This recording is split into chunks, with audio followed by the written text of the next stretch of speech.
मोठी संख्या आणि लहान संख्या ओळखताना गोंधळ होतो का? फक्त 1 मिनिटात हा नियम लक्षात ठेवा आणि कोणताही प्रश्न सेकंदात सोडवा.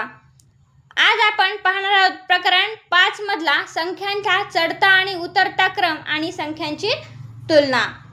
पहा तर मग सर्वप्रथम संख्या चढत्या किंवा असेंडिंग किंवा उतरत्या डिसेंडिंग क्रमाने लावण्यासाठी त्या तुलना करावी लागते. पहा नियम 1, जर दोन संख्यांमधील अंकांची संख्या वेगळी असेल तर ज्या संख्येत जास्त अंक असतील ती संख्या मोठी होणार. पहा उदाहरणार्थ 73,450 आणि 7,345 या संख्येमध्ये 73,450 मध्ये 5 अंक आहेत आणि 7,345 या संख्येमध्ये 4 अंक आहेत. म्हणून 73,450 ही संख्या मोठी आहे 7,345 पेक्षा. पहा नियम 2, जर दोन संख्यांमध्ये अंकांची संख्या सारखी असेल तर डावीकडील पहिल्या अंकापासून तुलना करा.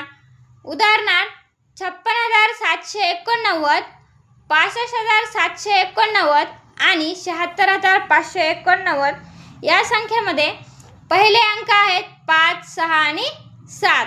म्हणून चढता क्रम लावताना पहिल्या अंकाचा क्रम लावायचा. म्हणजेच 56,789, 65,789 आणि 76,589 हा झाला तुमचा चढता क्रम. आता त्याच्याच उलट उतरता क्रम येणार. पहा 76,589 नंतर 65,789 शेवटी 56,789. नियम 3, जर पहिलाच अंक समान असेल तर पुढील अंकांची तुलना करा मुलांनो. पहा उदाहरणामध्ये दिलेले आहे 25,698, 25,869 आणि 25,986.